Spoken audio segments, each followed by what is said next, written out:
साथियों, मैं सबसे पहले फैसले पे आता हूं। आप सब जानते हैं कि NCDC, national cooperative development corporation, एक देश के कोऑपरेटिव सेक्टर में बहुत महत्वपूर्ण संस्थान है और कोऑपरेटिव मंत्रालय नया बनाकर प्रधानमंत्री श्री नरेंद्र मोदी जी ने इस पूरे सेक्टर में एक आमूलचूल परिवर्तन लाने का काम किया है।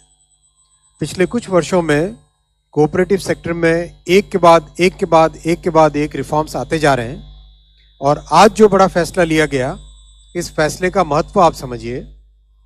एनसीडीसी कोऑपरेटिव सोसाइटीज को लोन देती है। आज उसका कैपिटल 2000 करोड़ रुपए से बढ़ाया गया ग्रांट इन एड के माध्यम से।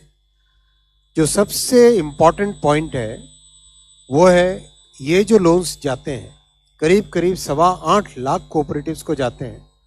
29 करोड़ मेंबर्स हैं जिनके, और 94% फार्मर्स हैं उसके साथ जुड़े हुए, चाहे खेती के लिए हो, फर्टिलाइजर के लिए हो, प्रोडक्शन के लिए हो, शुगर के, मिल्क प्रोडक्शन के लिए, फिशरीज के लिए, व्हीट पैडी प्रोक्योरमेंट के लिए, हर तरीके से उस लोन का एक उपयोग बहुत एक पॉजिटिव तरीके से होता है।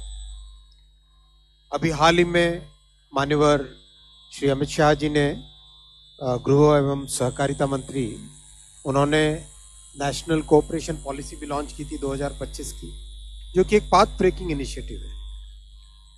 एनसीडीसी जो लोन देती है, उस लोन में करीब 99.8% रिकवरी है। नेट एनपीए जीरो है। नेट एनपीए जीरो है। बहुत बड़ी बात है।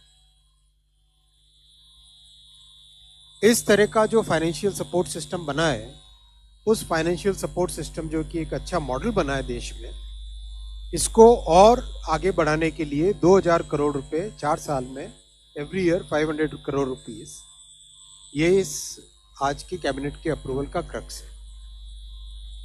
500 करोड़ रुपए से 20,000 करोड़ रुपए की टोटल लैंडिंग हो पाएगी।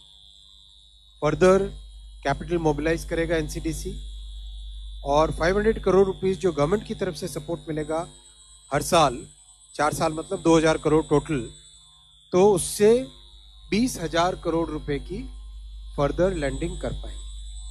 कई इसमें अच्छे एग्जाम्पल्स हैं, जैसे फिशरीज का एक एग्जाम्पल आपके सामने रखता हूँ। फिशरीज में जो बड़े ट्रॉलर्स होते हैं, वो बड़े ट्रॉलर्स अब तक बड़ी कंपनीज के पास ही हो पाते थे। यानी जो हमारे फिशरीज के जो उत्पादक किसान हैं,